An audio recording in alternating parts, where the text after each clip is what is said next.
Eastman SB59. So I promised this review to someone a while ago, and I haven't done it because I'm busy and I can't focus. So that being said, all right, this is my fifth or sixth attempt of trying to review this, and basically what I'm trying to answer in this video is, who is this guitar for? Because it sits at a price range that is a bit challenging, because it overlaps Gibson Les Paul models. Maybe not the standard, but even maybe you use standards on like a Craigslist or Facebook Marketplace or Gumtree, you might be able to find it. There's other guitars like Maybach or Kaufman that are really good guitars as well, that are sort of the handcrafted, made in Europe guitars. So why would you go for an Eastman? Let's start with the negatives. It doesn't look negatives to some people. It doesn't look like a Les Paul, right? It doesn't have a pick guard. It does have a few like strange imperfections, like slightly here and a little bit of bleeding. They're not imperfections, these are handmade instruments, therefore it's only normal that it occurs. It picks up dings and scratches very easily because of the thin nitro finish. The headstock, it's a different headstock. I personally like it. And the pickups are a bit more flat, less mid-rangey than Gibson pickups, which is also easily fixed. What are the things that I personally like?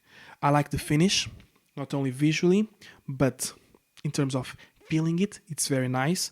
I like that it's a slightly different design, so it's a different brand, and it's doing a take on the solid body single cut that I can appreciate. The material selection, the one-piece mahogany body, one-piece mahogany neck, Goto hardware, Jasker frets, ebony fretboard, all those things are really good. The CTS pod, Switchcraft jack. So all that is amazing. It's a relatively light guitar. I think it's about 3.5 kilos or 7 pounds or thereabouts. It's really comfortable to play, even for a Les Paul. I don't know how, but given the proportions and whatnot, is really comfortable. I've used it live and I've enjoyed it using it live. It has that little more punch than, for example, the other Eastman, the T486, although this one has really nice feedback, and when it's just a duo and you would just want to let the notes ring, the feedback is really cool. But this, when I was playing with a bass player, I think this one cuts just slightly better on the bridge pickup. So it's a great guitar. It's not a Gibson. It's way more expensive than an Epiphone, because it's a much better guitar in my opinion than an Epiphone, because it's not a cutting exercise. It's like trying to make a good guitar of it. And to my opinion or my perspective, proof of that is that there are only two Eastman solid body 59s. There's a 57 and a 56, but it's all the same. Like the single cut, they only have basically two ranges: the 59, which has normal Seymour Duncan pickups, and 59V, which have the varnish and the Lawler pickup. Eastman has as a policy to make quality guitars to a high level of craftsmanship. All the Eastmans that I've tried, from the cheapest to the most expensive, they all feel great, they all sound good, and they are all worth what they cost. However, my opinion is, if you just want mahogany body dual humbucker single cut guitar, Harley Benton SC550. Even the Rev Stars, for example, that some people like. I tried it, I didn't like them, but some people do like them. So there are alternatives out there for this, or even an Epiphone Les Paul standard that on sale I saw they're like $350, or the Muse, or the Les Paul or the Les Paul classic Epiphone, so the 200 and something pounds. To take them out and be careless about it. Like with this one, I always have to be like, oh, I'm a bit afraid of leaving it somewhere that's gonna break. Like, no, if it's to be rock and roll, there's cheap guitars have never been better. Therefore, there's no presumption that you have to have these to sound good. To sound good, you have to be a good player, and that's what I lack, and I continue to work. Speaking of which, let's hear this. So neck pickup. Sound.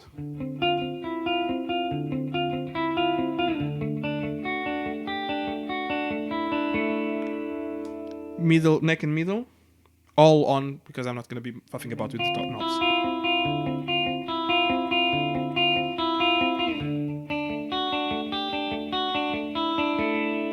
Just bridge.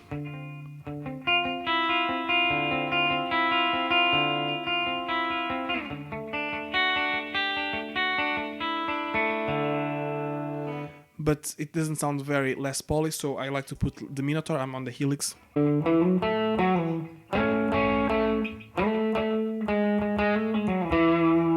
Neck.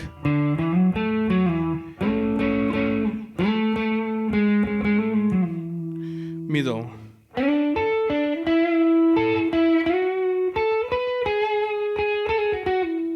Neck.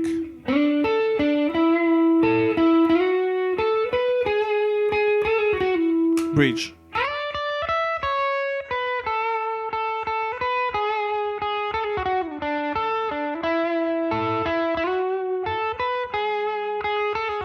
Each rig is going to be different. I'm going to the Helix through the Black Star so I can hear myself through an amp. You guys are going directly to the DAW that is recording there. Live, you'll have different amps, different PAs, different systems. Some of you will use direct pedal boards. Some of you will use an amp. I have an AC30 downstairs. I sometimes use a Bulgari that's at the bootleg.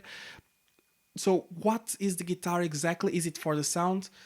It is, partially. I've played guitars with pickups that I really didn't care for, but in my opinion is how does it make you feel in terms of the playability, the access, the weight, and also how it looks. If you like how it looks, if it's balanced, if it's comfortable to wear, and obviously the sound is a big deal, but after a certain point there's only so much you can do. It's very particular, and in a loud environment, if you're playing live, it really is difficult to tell pickups apart.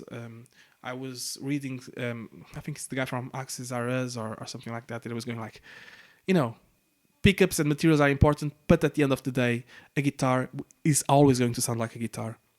It's not going to sound like a trombone or a piano or something. It's always going to be a guitar of some sort. Therefore, that's what you need to keep in mind, or that's what I've learned. I do like audio guitars, and I keep buying audio guitars and playing with them, but the fact is more for myself than anyone else. So should you get an Eastman SB59, I can recommend them.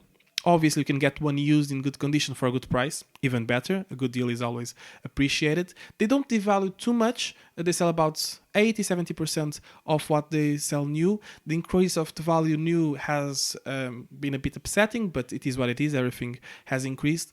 Therefore, just take it as you go. Would it be better than a Gibson?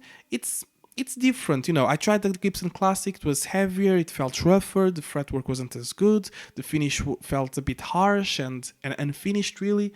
I didn't really like it. The ones that I liked were like standards and above, and that becomes very expensive. But you might find a used standard, for example, for a similar amount of money than a Eastman SB59. In that case, go for it, because you'll always... I think you always sell it more easily than trying to buy a used Eastman instead of a used Eastman, because they're not very common in the used market. So it's something to bear in mind, right?